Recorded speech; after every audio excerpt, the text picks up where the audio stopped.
Welcome to our digital educare. আমি তোমাদের political সায়েন্সের শিক্ষক সুবোধ স্যার। আমি আজকের প্রথম যে টপিকগুলো সম্পর্কে আলোচনা করব সেটা হচ্ছে 2024-25 সেশনের উচ্চ মাধ্যমিক ফাইনাল পরীক্ষায় কীভাবে নম্বর বিভাজন আসবে এবং কিভাবে আমাদের পড়তে হবে সেগুলো সম্পর্কে আলোচনা করব।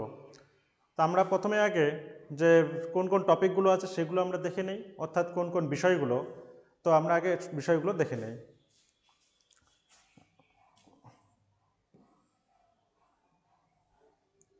প্রথম অধ্যায় আমাদের আছে আন্তর্জাতিক সম্পর্কের বিবর্তন এবং কয়েকটি মৌলিক ধারণা। দ্বিতীয় অধ্যায় দ্বিতীয় বিশ্বযুদ্ধোত্তর পর্বে আন্তর্জাতিক সম্পর্ক। তৃতীয় অধ্যায় পররাষ্ট্রনীতি। চতুর্থ অধ্যায় সম্মিলিত জাতিপুঞ্জ বা রাষ্ট্রসংঘ।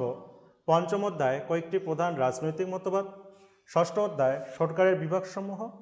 সপ্তম অধ্যায় ভারতের শাসন বিভাগ। অষ্টম অধ্যায় ভারতের আইনসভা এবং নবম অধ্যায় ভারতের বিচার বিভাগ। দশম অধ্যায় স্থানীয় স্বায়ত্তশাসন ব্যবস্থা।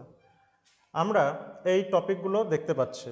এবার প্রথমে আমরা নম্বর বিভাজনটা দেখে কোন টপিকের উপর কত নম্বর আসবে এবং কোন কোন চ্যাপ্টারের উপর এমসিকিউ, এসিকিউ অথবা বড় প্রশ্ন দুটোই আসবে সেগুলো একটু দেখে নেই। প্রথম অধ্যায় যেটা দেওয়া আছে আন্তর্জাতিক সম্পর্কের ধারণা। আন্তর্জাতিক সম্পর্কের প্রথম চ্যাপ্টার থেকে আমাদের মোট নম্বর আসবে 8 এবং এখান থেকে শুধুমাত্র একটা বড় প্রশ্নই আসবে, অর্থাৎ 8 নম্বরের। এমসিকিউ বা এসিকিউ একটাও আসবে না। তাহলে এখানে আমরা দেখতে পাচ্ছি এমসিকিউ এবং এসিকিউ একটাও আসবে না। এখান থেকে আমাদের মুখ্য যে প্রধান ফোকাস করতে হবে সেটা হচ্ছে 8 নম্বরের উপর। আন্তর্জাতিক সম্পর্ক, এটা সম্পর্কে যদি আমরা একটু দেখি সেটা আমরা দেখব যে যেমন ভারত যে আছে, মানে একটা দেশ অপর দেশের সঙ্গে কীভাবে সম্পর্ক বজায় রাখবে এবং কোন কোন বিষয়ের উপর মুখ্য ভূমিকা পালন করে সেগুলো। এবং এই চ্যাপ্টারটা খুবই একটা গুরুত্বপূর্ণ চ্যাপ্টার, তার জন্য এখানে আমাদেরকে ভালো করে পড়তে হবে।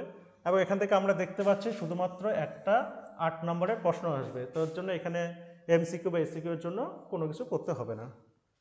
দ্বিতীয় অধ্যায় দ্বিতীয় বিশ্বযুদ্ধোত্তর পর্বে, অর্থাৎ দ্বিতীয় বিশ্বযুদ্ধের পর আন্তর্জাতিক সম্পর্ক আমরা যদি দেখি, আন্তর্জাতিক সম্পর্কর যে কোন সময়ের পর থেকে বেশি মাত্রায় প্রাধান্য পাচ্ছে সেটা আমরা দেখব প্রথম বিশ্বযুদ্ধ এবং দ্বিতীয় বিশ্বযুদ্ধের পরে। তো সেটার উপর আমাদের পড়তে হবে। এখানে যেভাবে নম্বর আসবে সেটা হচ্ছে এমসিকিউ 3টা এবং এসিকিউ 3টা, অর্থাৎ মোট 6 নম্বর। এখান থেকে আমাদের বড় প্রশ্ন একটা পড়তে হচ্ছে না। এখান থেকে তাহলে আমাদের পড়তে হবে শুধু এসিকিউ এবং এমসিকিউ।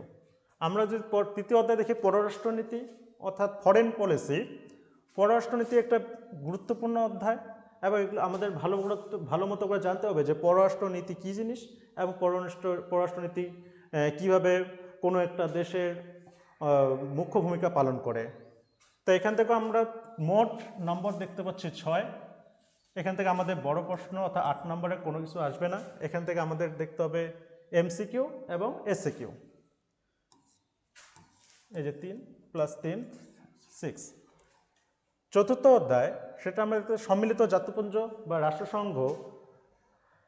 এটার থেকে আমাদের জানতে হবে যে সম্মিলিত জাতিপুঞ্জ কি, সম্মিলিত জাতিপুঞ্জ কীভাবে গড়ে উঠেছিল এবং এদের মুখ্য ভূমিকাগুলো কি কি। এখান থেকে আমাদের মোট নম্বর আসবে 8। আমাদের 8 নম্বরের জন্য বা বড় প্রশ্নের জন্য কিছু করতে হবে না। এখানে এমসিকিউ হচ্ছে 4 আর এসিকিউ 4, অর্থাৎ টোটাল হচ্ছে 8। তাহলে আমরা দেখতে পাচ্ছি যে এখান থেকে আমাদের শুধুমাত্র এমসিকিউ এবং এসিকিউ পড়তে হবে, বড় প্রশ্নের জন্য কোনো কিছু করতে হবে না। নেক্সট যে টপিক কয়েকটি প্রধান রাজনৈতিক মতবাদ, যেমন আমরা গান্ধীজির কি মতবাদ দেখতে পাই, তারপর বিভিন্ন রাষ্ট্রবিজ্ঞানীগুলোর যে মতবাদ সেগুলো সম্পর্কে আমরা পড়ব। এখান থেকে মোট নম্বর আসবে 8। একটাই বড় প্রশ্ন আসবে 8। এখানে এমসিকিউ লাগবে না, এসিকিউ পড়তে লাগবে না। তাহলে আমাদের এখান থেকে মূলত বড় প্রশ্নই ফোকাস করতে হবে। যেটা গুরুত্বপূর্ণ অধ্যায় সরকারের বিভাগসমূহ, এখান থেকে নম্বর বিভাজনটা অনেকের বুঝতে অসুবিধা হয়। এখান থেকে মোট নম্বর আসবে 8 বা 8, কিন্তু আমাদের নম্বর বিভাজনটা ভালো মতো করে দেখতে হবে। এই চ্যাপ্টারটার উপর যদি এমসিকিউ এবং এসিকিউ 8 আসে তাহলে আমাদের বড় প্রশ্ন আসবে না। আর যদি একটা বড় প্রশ্ন আসে 8 নম্বরে, তাহলে আমাদের এমসিকিউ বা এসিকিউ পড়তে হবে না। তো এটা আরেকবার বলে দিচ্ছি যে এখানে অনেকে হয়তো বুঝতে অসুবিধা হবে, যে কারণ এখানে 6 + 2 8, আবার এখানে 8 আছে, অর্থাৎ আমরা দেখতে পাচ্ছি মোট নম্বর 16। কিন্তু শর্তটা হচ্ছে এখানে যে যদি 8 নম্বরের একটা বড় প্রশ্ন আসে তাহলে আমাদের এমসিকিউ বা এসিকিউ আসবে না। যদি দেখি যে আমাদের এমসিকিউ এবং এসিকিউ আসছে, তাহলে বড় প্রশ্ন অর্থাৎ 8 নম্বরের আসবে না। এটা হচ্ছে বুঝতে হবে যে মোট নম্বর 8ই হবে, কিন্তু আমাদের দেখতে হবে যে যদি এমসিকিউ এসিকিউ আসে তাহলে 8 নম্বরে আসবে না, এবং 8 নম্বরের আসলে এমসিকিউ বা এসিকিউ আসবে না। তো এটুকু বোঝা গেল। পরের যে অধ্যায় সেটা হচ্ছে ভারতের শাসন বিভাগ। এখান থেকে আমরা দেখতে পাচ্ছি সবথেকে বেশি নম্বর আসতেছে, অর্থাৎ 12 নম্বর। আমাদের দেখতে হবে এটি এমসিকিউ দুটো এবং এসিকিউ দুটো, অর্থাৎ 2 + 2 4, এবং এখান থেকে বড় প্রশ্ন অর্থাৎ 8 নম্বরেরও আসবে, অর্থাৎ ডিএকিউ। তাহলে 2 + 2 4 + 8 দ্যাট ইজ 12, তাহলে এখান থেকে আমাদের 12 নম্বর আসছে। তো এই চ্যাপ্টারটার উপর আমাদের বেশি ফোকাস করতে হবে, এবং যেহেতু বেশি নাম্বার আছে তা ফোকাস তো করতেই হবে। ভারতের আইনসভা। ভারতের আইনসভা অবশ্যই আমাদের জানতে হবে পার্লামেন্ট সম্পর্কে। তো ভারতের আইনসভার এখানে মোট নম্বর 10 নম্বর, এবং এখান থেকে আমাদের যেভাবে নম্বরগুলো আসবে সেটা হচ্ছে এমসিকিউ দুটো, এসিকিউ একটাও আসবে না। আবার বলছি যে এমসিকিউ দুটো আসবে এবং এসিকিউ একটাও আসবে না, এবং বড় প্রশ্ন যেটা 8 নম্বরের সেটা একটা, অর্থাৎ 2 + 8 দ্যাট ইজ 10। তাহলে আমরা দেখলাম যে ভারতের আইনসভা থেকে মোট 10 নম্বর আসবে, এবং এখান থেকে আমরা কীভাবে দেখলাম যে এমসিকিউ দুটো এবং এসিকিউ একটাও আসবে না, এবং ডিএকিউ একটা, অর্থাৎ 8 + 2 10। নেক্সট চ্যাপ্টার ভারতের বিচার বিভাগ, খুবই গুরুত্বপূর্ণ একটা বিষয়। ভারতের বিচার বিভাগ কীভাবে কাজ করে এবং এর সম্পর্কে এর রিলেটেড যে তথ্যগুলো সেগুলো আমাদের জানতে হবে।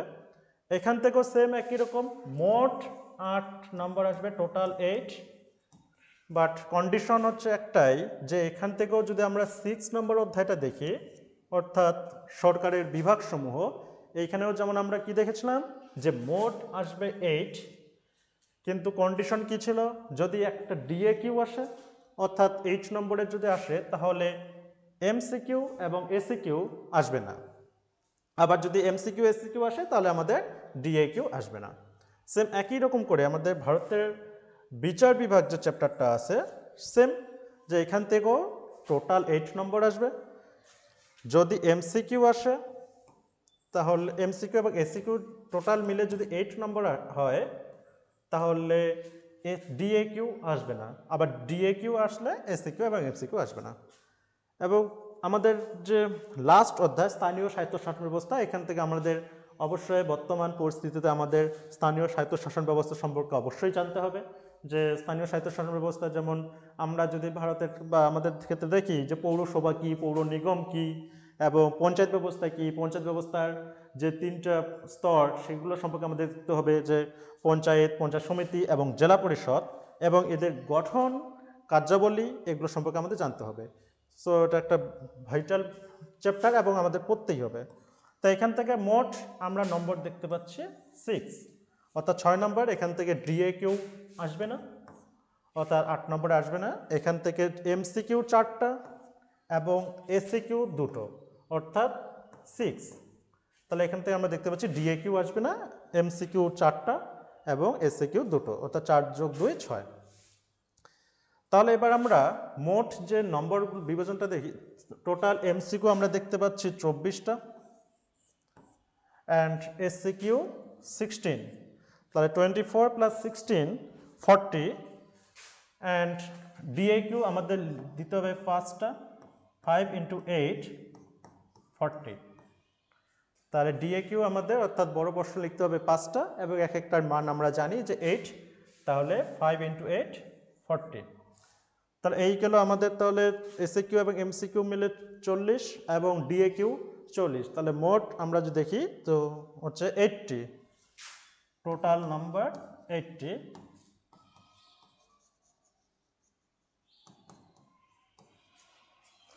আমরা জানি যে পরীক্ষা 100-র মধ্যে, তাহলে এখানে তো আমরা দেখতে পাচ্ছি যে 80, তাহলে 20 হচ্ছে প্রজেক্ট বা প্রজেক্ট ওয়ার্ক আমরা দেখতে পাচ্ছি 20, তার 20 + 80 অর্থাৎ 100 মার্কস।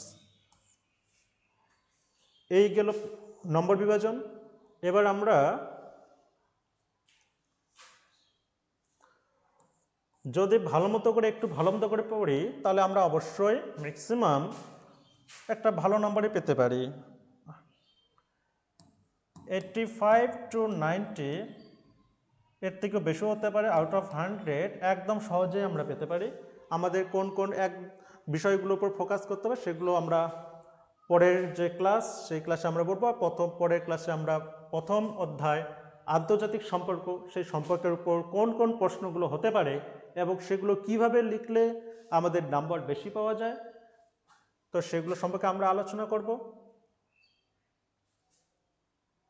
এবং